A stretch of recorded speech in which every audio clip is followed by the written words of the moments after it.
নিথর দেহ শুয়ে থাকা এই নিস্তব্ধতা, এই প্রস্থান কোনো সমাপ্তি নয়, বরং এক অনন্ত উচ্চারণ। কারণ কিছু মানুষের নিঃশ্বাস থামলেও ইতিহাসে তাদের ভূমিকা থামে না। ওসমান হাদি তেমনই একজন, যিনি মৃত্যুর মধ্য দিয়েও মৃত্যুকে অতিক্রম করেছেন।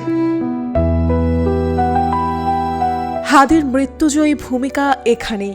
তিনি জানতেন ঝুঁকি আছে, তবু পিছু হটেননি। জানতেন কথা বলার মূল্য জীবন দিয়েও দিতে হতে পারে, তবু চুপ থাকেননি। কিউব হোল্ডিংসের গল্পে সেই রেখাটি আঁকা হয়েছিল আজ থেকে 1 যুগ আগে।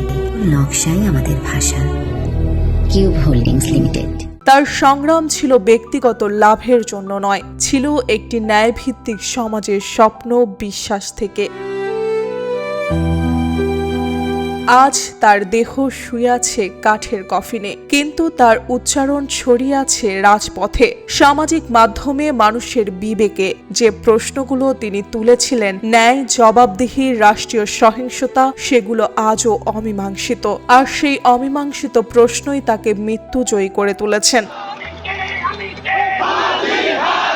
ওসমান হাদি শহীদ হয়েছেন বুলেটে, কিন্তু পরাজিত হননি। কারণ পরাজয় তখনই হয় যখন আদর্শ মরে যায়। হাদির আদর্শ বেঁচে আছে প্রতিবাদের স্মৃতিতে এবং আগামী দিনের লড়াইয়ে। অন্তিম শয়নে শুয়ে থাকা এই মানুষটি আমাদের মনে করিয়ে দেন, কিছু মৃত্যু আসলে শেষ নয়, বরং শুরু। ওসমান হাদি কেবল একজন নিহত ব্যক্তি নন, তিনি একজন জীবন্ত চেতনা, যিনি মৃত্যুর পরেও দাঁড়িয়ে থাকেন সময় ও ক্ষমতার বিরুদ্ধে।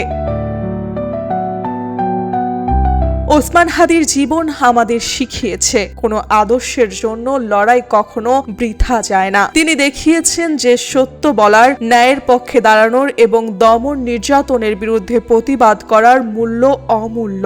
মৃত্যুর পরে তার কফিনে শুয়ে থাকা লাল সবুজের প্রতীক শুধু জাতীয় বর্ণ নয়, বরং চিরকালীন সংগ্রামের এক প্রতীক। মার্জিয়া মৌ, রূপালী বাংলাদেশ।